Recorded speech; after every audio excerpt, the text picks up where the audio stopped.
जय हिंद दोस्तों, कैसे हैं आप लोग? उम्मीद है आप लोग काफ़ी अच्छे होंगे, स्वस्थ होंगे और अच्छे से अपनी पढ़ाई में भी मस्त होंगे। दोस्तों, पिछली कुछ कक्षाओं में हम लोग विज्ञान के प्रश्नों को कर रहे थे और आपने कमेंट किया था, आपको मज़ा भी आया था। उम्मीद करता हूँ इस क्लास में भी मैं पूरा का पूरा आपको एन्जॉय के साथ में पढ़ाना चाहूँगा और पूरी की पूरी कोशिश करूँगा कि आपको मज़ा भी आए, आपको समझ में भी आए। दोनों चीज़ को पैरेलल लेके चलूँगा मैं, ठीक है? बात करें, ये आपके गणित की पहली कक्षा है जिसमें हम लोग इम्पोर्टेंट लघु उत्तरीय प्रश्न को करने वाले हैं। दीर्घ उत्तरीय प्रश्न आपका त्रिकोणमिति से कितना टाइप का आ सकता है, तो वो सारा मैं करा चुका हूँ। लिंक आपको नीचे डिस्क्रिप्शन में मिल जाएगा। लॉन्ग क्वेश्चन आपका सारा कंप्लीट हो जाएगा वहां से, ठीक है? त्रिकोणमिति का बाकी सारे चैप्टर का मैं जिस जिस चैप्टर से पूछा जाता है लॉन्ग, सारा लेकर के आऊंगा। जैसे हाइट एंड डिस्टेंस हो गया, आपका चैप्टर 4 हो गया, इस सब से एक एक लॉन्ग क्वेश्चन आता है तो सब मैं करा दूंगा, ठीक है? बात करें फिलहाल में इस 4-5 कक्षा में आपको 30 नंबर का आपका जुगाड़ होने वाला है। 30 नंबर आपका पूरा होने वाला है क्योंकि सारा सर जी लघु उत्तरीय प्रश्न जो आपका इसी तरह से करना है और इसी फॉर्मूला बेसिस पे क्वेश्चन आता है। एक फॉर्मूला याद करेंगे, उससे एक क्वेश्चन बनना ही बनना है, ठीक है? चलिए, बात करेंगे तो टेलीग्राम चैनल से आप लोग जुड़ जाएंगे। पीडीएफ के लिए पीडीएफ आपको वहीं पे मिलता है। सब्जेक्टिव क्वेश्चन करेंगे बच्चों, सब्जेक्टिव में भी 2 नंबर वाला लघु उत्तरीय प्रश्न को करने का प्रयास करेंगे और सारा कुछ आसान से करेंगे, आपको सारा समझ में आएगा, घबराने वाली बात नहीं। जिनको मैथ से डर लगता है वो तो जरूर देखें कक्षा को। चलिए जी, प्रश्न है आपका, यूक्लिड विभाजन एल्गोरिथम का प्रयोग करके 148 और 185 का मोसो निकालना है, एचसीएफ निकालना है। सर जी, आसान है, घबराने का नहीं। आपको जैसे बोला है, जो बोला है वो करते हैं पहले। पहले हम लोग क्या करेंगे, पहले हम लोग जैसा हम लोग को आता है जो विधि से, वो विधि से निकाल लेंगे। 148 है सर जी, रफ में करना है, ऐसे लकीर खींच के आपको भी बगल में कर देना है। 185 है, एक बार में इसका भागा लग जाएगा, 148 हो गया। घटाएंगे तो इधर हो जाएगा 7, इधर हो जाएगा 3। अब इससे भाग देंगे 148 में, अब तो ये चला जाएगा आपका 7 चौके 28, 4 बार में 148, कहानी खत्म है।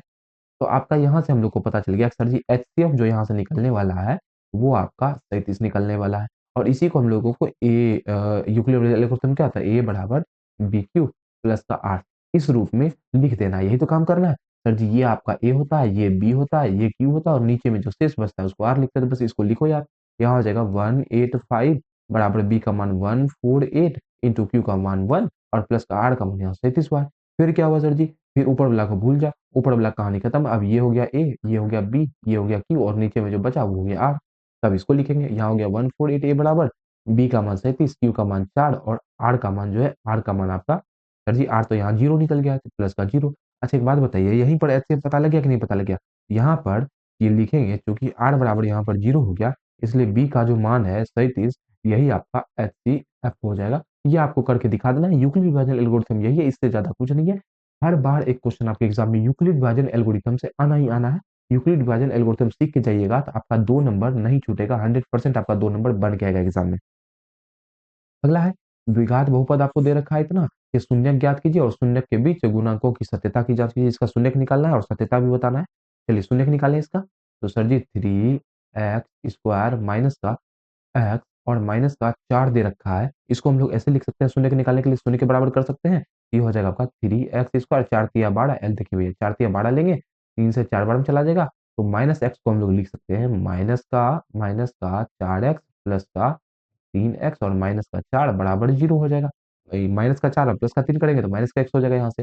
यहाँ से आपका x कॉमन आ जाएगा तो यहाँ बचेगा आपका 3x माइनस का 4 और प्लस का इधर से एक कॉमन आ जाएगा तो यहाँ भी बचेगा आपका 3x माइनस का 4 बराबर इधर जीरो है। यहाँ भी 3x माइनस का 4, यहाँ भी तो 3x माइनस का 4 अब कॉमन ले लेंगे तो ये हो जाएगा 3x माइनस का 4 कॉमन।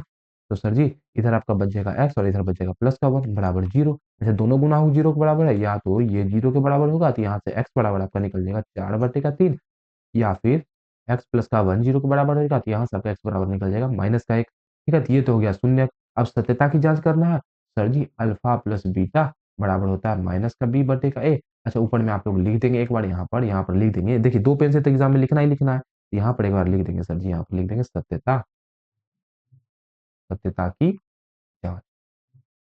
अब जो है जांच करेंगे। अच्छा अल्फा यहाँ से कितना हो गया जी? सर जी आप बोलेंगे सर जी अल्फा तो यहाँ से आपका 4/3 है और बीटा आपका ये निकल गया। तो अल्फा प्लस बीटा वाला फॉर्मूला क्या होता है सर जी? माइनस का बी बट्टे का ए होता है, यही तो होता है। तो यहाँ से हो जाएगा आपका अल्फा का मान है आपका 4/3, अब बीटा का मान है माइनस का 1 बराबर माइनस का बी बटे, अच्छा माइनस का बी का मान है माइनस का, बी का मान कितना है सर जी? माइनस का 1 है और ए का मान कितना है? ए का मान आपका 3 है। अच्छा इसको घटाएंगे तो ये हो जाएगा 4 माइनस का 3 बटे का 3, तो ये हो जाएगा एक माइनस का माइनस प्लस का 1/3 हो जाएगा। 4 में से 1 गया 1/3 बराबर 1/3 हो जाएगा। एक चीज तो आपका क्लियर हो गया। चलिए मैं थोड़ा सा हट जाऊँ। इसी तरह एक और, तो यहाँ से देखिए दोनों बराबर है क्या? इसी तरह अल्फा इंटू बीटा करके चेक करना। अल्फा इंटू बीटा बराबर क्या होता है? सी बटे ए होता है। अल्फा का मान आपका यही है 4/3 है और बीटा का मान आपका माइनस का 1 है। इसी तरह c/a कर देंगे, c का मान आपका माइनस का 4 है, a का मान आपका 3 है। ये हो गया माइनस का 4/3 इधर भी हो गया और इधर भी हो गया आपका माइनस का 4/3। अब बताइए दोनों बराबर आ गया। यही तो सत्यता का जाँच है, यही तो जाँच करके बताना है, करके दिखा देना है सर जी आपका इधर वाला बराबर आ गया, इधर वाला बराबर आ गया। बस इतना सा करके दिखाना है, उससे ज़्यादा कुछ नहीं करना है। छोड़ दीजिए, अब चलिए अगला क्वेश्चन देखते हैं। हाँ जी, अगला प्रश्न है आपका, अगला प्रश्न है भैया दूसरा पेन आ जा। चलिए, अगला प्रश्न है यदि दो बाह्य बिंदु P से त्रिज्या 3 सेंटीमीटर, देखिए बाहर का बिंदु P है याद रखिएगा, से त्रिज्या 3 सेंटीमीटर तथा O के केंद्र O वाले वृत्त पर खींची गई दो स्पर्श रेखा के बीच 60 डिग्री का कोण बन रहा है, तो PO की लंबाई क्या होगी? चलिए देखते हैं। पहली बात तो बोला गया सर जी एक वृत्त है और वृत्त का केंद्र के बारे में बोला गया कि वृत्त का केंद्र O है और इसका त्रिज्या जो है, इसका त्रिज्या 3 सेंटीमीटर है और ये बोला जा रहा है कि बाहर बिंदु से इस पर एक स्पर्श रेखा खींची जाती है। 2 स्पर्श रेखा खींची गई है, दोनों के ये देखिए एक स्पर्श रेखा मान लीजिए ये। अब बोल रहा है कि दोनों के बीच का कोण यहाँ पर 60 डिग्री बन रहा है, तो PO की लंबाई क्या होगी? यहाँ P है, यहाँ O है, यहाँ मान लेते A। अब आपको बताना है कि सर जी ये है, इसकी लंबाई कितनी होगी? अब बिल्कुल आसान प्रश्न है बच्चा, बिल्कुल आसान प्रश्न है, थोड़ा-सा दिमाग लगाइए। देखिए समझते हैं। अब एक बात बताइए, यदि टोटल 60 है, तो ये जब बीच से रेखा खींचे, इससे तो ये कोण आधा हो गया कि नहीं हो गया? इससे ये कितना हो गया सर जी? ये तो 30 डिग्री हो गया। अब आप ही बताइए, ये 30 डिग्री है, यहाँ पर 90 बनता है, पता है कि नहीं पता है? त्रिज्या स्पर्श रेखा पर लंब होती है, यहाँ पे 90 बन रहा है कि नहीं बन रहा है? सर जी ये 90 है, ये कोण आपका 30 डिग्री है। इस कोण के सामने में क्या हो गया? ये हो गया आपका लंब, लंब आपका 3 दे रखा है और ये क्या हो गया? कर्ण आपसे पूछा है। तो सर जी आपसे कर्ण पूछा है, ये तो कर्ण ही तो हुआ, कर्ण ही तो है PO। पीओ यही तो पूछा है सर जी, यही तो पूछा है।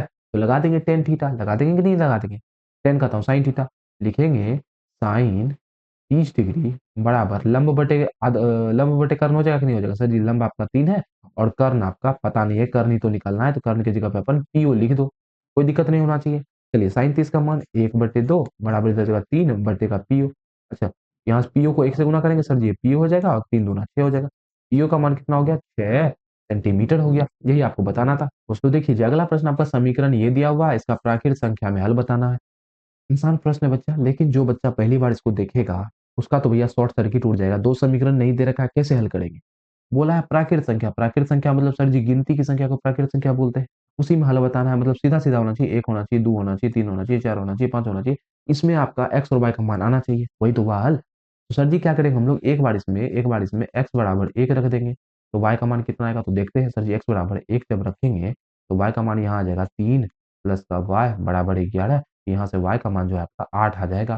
तो जब हम लोग x बराबर 1 रखे तो y बराबर 8 है। इसी तरह x बराबर 1 और 2 रख देंगे, सर जी 3 दूना 6 प्लस का y बराबर 11, तो y का मान यहाँ से 5 आ जाएगा। 11 में से 6 घटाएँगे तो देखो भैया 2 आ गया ना, आ गया, बस यही लिखना था।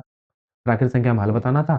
लो भैया जब x बराबर 1 होगा तो y बराबर 8 हो जाएगा, या जब x बराबर 2 होगा तो y बराबर 5 हो जाएगा। ये हो गया इसका हल। इसमें दिक्कत सोचना क्या है? सब प्राकृत संख्या में है। चलिए अगला देखते हैं। अगला है एपी आपको ये दे रखा है, इसके 10 पदों का योग बताना है। सर जी 10 पदों का योग एसएन वाला फॉर्मूला लगेगा। एसएन बराबर क्या होता है formula? n/2 into 2a plus का n माइनस का 1 इंटू डी। ये फॉर्मूला होता है कि नहीं होता है? बिल्कुल होता है। चलिए अच्छा यहाँ सबका नाम लिख लिया जाए, ए एन सब क्या क्या है, चलिए लिख लेते हैं एक बार। सर जी यहाँ पर ए का जो वैल्यू है वो आपका 9 है, बी का जो वैल्यू है 17 में 9 घटा देंगे, 17 में 9 घटा देंगे तो 9 8 17 8 हो जाएगा। अच्छा एन का जो वैल्यू है वो 10 पद का निकालना है तो 10 हो जाएगा। और कुछ चाहिए? नहीं चाहिए। चलिए अब बनाना शुरू करते हैं। हाँ जी, तो ये हो जाएगा आपका एस 10 निकालना है तो एस 10 बराबर हो जाएगा 10/2 इंटू 2a, 2 गुना 9 प्लस का 10 का एन की जगह 10 रखेंगे तो 10 में 1 जाएगा 9 गुना डी का मान कितना है जी? डी का मान 8 है। चलिए तो ये हो जाएगा 2 से 10 चला जाएगा 5 बार में, तो ये हो गया 5 इंटू 9 दूना 18 प्लस का 9 8 72, 9 8 72 और 9 दूना 18। अच्छा 5 गुना 72 में अगर 18 जोड़ देंगे, 72 में अगर 18 जोड़ देंगे तो 90 हो जाएगा आपका। अब गुना कर दीजिए 90 से 5 को, तो 9 5 45 450 इसका योग निकल जाएगा। अब योग सब आसान होता है, आराम से आप लोग कर लेंगे। अगला है 8 के प्रथम 15 गुणजों का योग बताना है। अब 8 का जो गुणज होगा, उसका योग बताना है। सर जी इसके लिए एपी बनाना पड़ेगा, तो इसका एपी ऐसा बनेगा, एपी बनेगा आपका 8 का 8, 8 दूना 16, 8 तिया 24, ऐसे करके 15 गुणज तक जाना है बच्चा, 15 को जाना है, तो 15 8 20 से 120 हो जाएगा। 15 तक जाएँगे तो 120 हो जाएगा कि नहीं हो जाएगा? अब इसका आपको योग बताना है, ठीक है? चलिए इस मान लीजिए नहीं पता है, तो कैसे बताएँगे जी? एपी आपका बन ही तो गया, अब 15 पद तक बताना है तो फटाफट से करते हैं। मान लिख लें पहले, ए का मान इसमें 8 हो जाएगा, डी का मान आपका 16 में 8 घटाएँगे 8 हो जाएगा, एन का मान आपको 15 तक बताना है तो 15 हो जाएगा। चलिए अब बनाया जाए फटाफट से। योग ही बताना है तो एसएन वाला ही फॉर्मूला लगेगा। एसएन बराबर होता है एन बाय 2, एन का मान है 15, 15 बटे 2 इंटू 2a हो जाएगा तो 2 गुना 8 हो जाएगा, प्लस का एन माइनस 1 तो 8 में से 15 में से एक जगह 14 हो जाएगा, और गुना डी का मान आपका 8 ही है तो 8 ही हो जाएगा। ये हो गया आपका 15 बटे 2 गुना 8 दूना 16 और प्लस का 14 को 8 से गुना करेंगे तो हो जाएगा आपका 112। ठीक है, चलिए जी, ये हो गया आपका 15 बटे 2 गुना 6 2 8 1 1 2, ये कट जाएगा आपका, ये कट जाएगा आपका 64 बार में। अब इसको गुना करना है जी, 15 गुना 64 करना है, या आप उल्टा कर दीजिए, या आप उल्टा कर दीजिए, 64 गुना 15 कर दीजिए, 15 चौके 60 बचा 6, 15 छकी 15 पचपन 15 छकी 90, 6 जोड़े 96, तो ये हो जाएगा आपका, ये हो जाएगा आपका 960, इसका सही उत्तर हो जाएगा। ठीक है, 8 के 15 गुणज का योग करेंगे तो सर जी 960 आ जाएगा। चलिए जी, अगला प्रश्न आपका बहुपद आपको ये दे रखा है, इसमें एक्स स्क्वायर माइनस का 3 से भाग देना है। भाग देने तो आता होगा, चलिए भाग देते हैं। ये हो गया आपका एक्स स्क्वायर माइनस का 3, भाग किसमें देना है, 2x पे पावर 4 प्लस का 3x पे पावर 3 माइनस का 2x स्क्वायर माइनस का 9x माइनस का 12 से भाग दिया जाए। यहाँ एक्स स्क्वायर है, यहाँ 2x 4 है, सर जी इसको 2x स्क्वायर से गुना करेंगे तो आपका यहाँ पर हो जाएगा 2x पे पावर 4, और माइनस का है तो माइनस लगा देंगे, और 3 दूना 6 एक्स स्क्वायर, देखिए स्क्वायर वाला को स्क्वायर के नीचे में लिखना है, 4 वाला पावर को 4 वाला पावर के नीचे में लिखना है। ये सब आप लोग सीख चुके होंगे सर जी पिछली कक्षाओं में। ठीक है, ये आपका चिन्ह बदलेंगे सर जी, ये प्लस है माइनस, ये माइनस है प्लस, इसका आपका कहानी खत्म हो जाएगा। और बात करें तो यहाँ आपका बचेगा 3x क्यूब, और प्लस का 6x स्क्वायर में 2x स्क्वायर घटा देंगे तो प्लस का 4x स्क्वायर, बाकी जो बचा माइनस का 9x और माइनस का 12 उस पे हम लिख देंगे। चलिए अब क्या करेंगे जी, अब आपका यहाँ पर हमको 3x क्यूब लाना है, यहाँ x स्क्वायर है तो इसको सर जी इसको हम लोग प्लस का 3x से गुना कर देंगे तो ये हो जाएगा 3x क्यूब, और 3 तिया माइनस का 9x हो जाएगा। चलिए घटा दिया जाए, तो अब जो है ये चिन्ह बदलेंगे तो प्लस है माइनस, माइनस है ये प्लस हो जाएगा। ये कहानी खत्म हो गया, इसका भी कहानी खत्म हो गया, बचा आपका 4x स्क्वायर माइनस का 12। इसमें अब कितना बार लगाया जाए, तो यहाँ एक्स स्क्वायर है, इसको सर जी सीधा सीधा आप लोग 4 से गुना कर दो तो 4x स्क्वायर और माइनस का 4 तिया 12 हो जाएगा, माइनस प्लस कहानी खत्म, कहानी खत्म, जीरो बचा। तो सर जी यही आपका आंसर हो गया। भाग देके दिखाना था, हमने भाग दे दिया, आपका अब भाग पूरा पूरा लग भी गया, और आंसर आपका 2x स्क्वायर प्लस का 3x और प्लस का 4। अरे भैया कहाँ आ गया, प्लस का 4 आ गया। ठीक है, चलिए अगला प्रश्न देखते हैं। अगला है कि सर जी के किस मान के लिए समीकरण इतना के मूल बराबर होंगे। अब देखिए हमने आपको बता रखा है पिछली कक्षा में, मूल बराबर होने के लिए आपका डी का मान 0 होना चाहिए। अब सर जी डी का 3 गो मान निकलता है, डी का मान आपका 3 निकलता है, डी का मान या आपका 0 हो जाएगा, या आपका माइनस में हो जाएगा, या आपका प्लस में हो जाएगा। 0 निकलेगा तो मूल आपका बराबर हो जाएगा, अ, माइनस में निकलेगा तो मूल बराबर नहीं होगा, और प्लस में निकलेगा तो मूल वास्तविक होगा और बराबर नहीं होगा। ठीक है, तो ऐसा सब कुछ होता है। तो हमने यहाँ सिर्फ बराबर की बात की है, मूल बराबर है, मूल बराबर होने के लिए डी जो है आपका 0 होना चाहिए, मतलब डी का फॉर्मूला होता है बी स्क्वायर माइनस 4ac, ये आपका 0 के बराबर होना चाहिए। सर जी इसमें बी स्क्वायर सब तो कुछ दे ही नहीं रखा है, तो चलिए इसको हम लोग बी फॉर्म में पहले ले आते हैं। चलिए इसको गुना करेंगे तो ये हो जाएगा के एक्स गुना एक्स, ये हो जाएगा के एक्स स्क्वायर, और माइनस का ये हो जाएगा 2 के एक्स और प्लस का 6 बराबर 0 अब गया उस रूप में। अब यहाँ से अगर हम लोग ए बी सी लिखना भी चाहें तो क्या लिखेंगे, सर जी यहाँ पर आपका ए हो जाएगा, ए यहाँ पर होगा, ए हो जाएगा आपका के, बी का वैल्यू जो है माइनस का 2 के हो जाएगा, और सी का वैल्यू आपका 6 हो जाएगा। चलिए फटाफट से उसमें मान रखते हैं। फॉर्मूला क्या होता है सर जी, फॉर्मूला होता है डी बराबर बी स्क्वायर माइनस का 4ac, यही तो आपका 0 के बराबर हो जाएगा, तो बी स्क्वायर रखेंगे, बी का मान है -2 के इसका स्क्वायर माइनस का 4 गुना ए का मान है के और सी का मान है 6 बराबर हो जाएगा 0 के। अच्छा 2 दूना 4 के स्क्वायर और माइनस का 6 चौके 24 के बराबर हो जाएगा 0 के। ठीक है, अब देखिए के का मान निकालना है, तो यहाँ से अगर हम लोग 4 के कॉमन ले लें, 4 के कॉमन ले लेंगे तो यहाँ बचेगा के और यहाँ बचेगा माइनस का 6 बराबर 0। अब देखिए दो को गुना करने पे 0 के बराबर आ रहा है, मतलब या तो आपका 4 के 0 होगा तो के का मान यहाँ 0 निकल जाएगा, या फिर आपका के माइनस का 6 0 होगा तो यहाँ से के का मान आपका प्लस का 6 निकल जाएगा। यही चीज निकलना था, तो के का मान एक बार 0 निकल सकता है और एक बार आपका 6 निकल सकता है। ये हो गया इसका आंसर पूरा। ठीक है, के का मान बताना था, 2 का मान निकलेगा। अगला देखेंगे, भूमि पर एक बिंदु जो कि टावर के पाद बिंदु से 30 मीटर की दूरी पर है, टावर के शीर्ष का उन्नयन कोण 30 डिग्री है। अब बोल रहा है कि भूमि पर कहीं एक बिंदु है जो एक टावर के जड़ से टावर के पाद बिंदु से 30 मीटर की दूरी पर है, और यहाँ से इसका जो उन्नयन कोण बन रहा है वो भी 30 डिग्री बन रहा है, 30 डिग्री बन रहा है। टावर की ऊंचाई बताना है। अब आप ही बताइए यहाँ पे 90 डिग्री का एंगल। सर जी लंब आपसे पूछ रहा है, आधार आपको दे रखा है, कौन सा फॉर्मूला लगाएंगे सर जी? टेन लगाएंगे अपन तो। लगाते हैं टेन थीटा। यहाँ हो जाएगा आपका टेन थीटा बराबर, चलिए नाम भी दे देते हैं, ए बी। टेन थीटा बराबर हो जाएगा ए बी बटे का बी सी। टेन थीटा का मान है सर जी 30 डिग्री, बराबर हो जाएगा ए बी ही निकालना है, बटे बी सी आपका 30 है। टेन 30 का मान 1/√3 बराबर इधर हो जाएगा ए बी बटे 30। √3 से 30 चला जाएगा आपका 10√3 बार में। इसको जब ऊपर गुना करेंगे तो सर जी यहाँ से ए बी बराबर आ जाएगा 10√3। लंब आपका कितना निकल जाएगा 10√3। यही आपका आंसर, यही आपको बताना था टावर का ऊंचाई। टावर का ऊंचाई आपका 10√3 हो जाएगा बच्चा। कितना हो जाएगा? 10√3 हो जाएगा। चलिए अगला। अगला आपको सिद्ध करना है सर जी, सेक ए प्लस का टेन ए बटे का सेक ए माइनस का टेन ए बराबर इतना सिद्ध करना है। तो सिद्ध किया जाए तो कैसे सिद्ध होगा? तो चलिए हम लोग सीधा सीधा इसको बदलना है, आराम से हो जाएगा। सेक ए को बदलेंगे तो ये हो जाएगा 1/cos ए प्लस का साइन, टेन ए को बदलेंगे तो ये हो जाएगा साइन ए बटे का कॉस ए। और सेम चीज नीचे करेंगे तो ये हो जाएगा 1 बटे का कॉस ए माइनस का साइन ए बटे का कॉस ए। ठीक है। अच्छा, एलसीएम वगैरह लेते हैं तो ऊपर हो जाएगा, ये हो जाएगा आपका कॉस ए इंटू यहाँ हो जाएगा 1 प्लस का साइन ए। और इसी तरह अगर नीचे करेंगे तो ये हो जाएगा 1 माइनस का साइन ए बटे का कॉस ए। अच्छा, इससे ये कट ही जाएगा तो ऊपर बचेगा आपको 1 प्लस का साइन ए बटे नीचे बचेगा 1 माइनस का साइन ए। अच्छा, ये मिल गया। इस रूप में क्या नहीं मिला, अब क्या करेंगे? इसका हर परिमीकरण कर देंगे। हर परिमीकरण मतलब चिन्ह बदल के ऊपर नीचे गुना। इधर आपका 1 प्लस का साइन ए बटे 1 माइनस का साइन ए।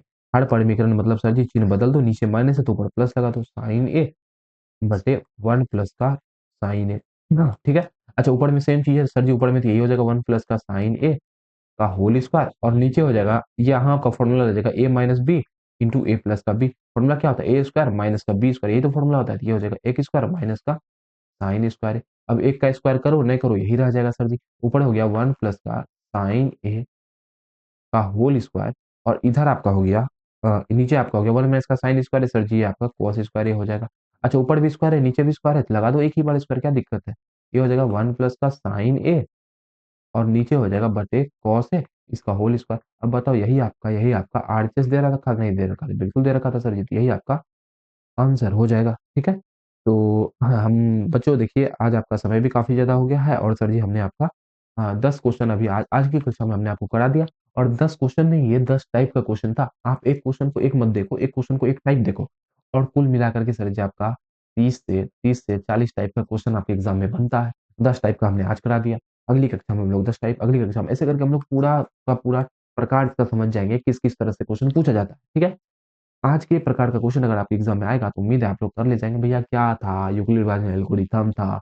उसके बाद आपका जो है हाइट एंड डिस्टेंस से था। इसे भी करने के लिए आपको देखना ही पड़ेगा, हाइट एंड डिस्टेंस से था। ई डी बराबर जीरो का फॉर्म में क्वेश्चन ए भी करेगा, भाग देने वाला जाता है। एपी वाला ई होगा, ए भी करेगा। इस सब में क्या है बताओ? कुछ है? आपको सीखना पड़ेगा लेकिन। ठीक है। उम्मीद है आज की ये कक्षा आपको पसंद आई होगी बच्चों। तो क्लास को एक बात करें तो क्लास को एक लाइक जरूर से कर देंगे, और चैनल को सब्सक्राइब भी कर देंगे, और प्यारा सा एक शेयर भी जरूर से कर देंगे। तो मिलेंगे आपसे अगली कक्षा में इसी के आगे की क्लासेस के साथ में। तब तक हंसते रहेंगे, मुस्कुराते रहेंगे। जय हिंद, जय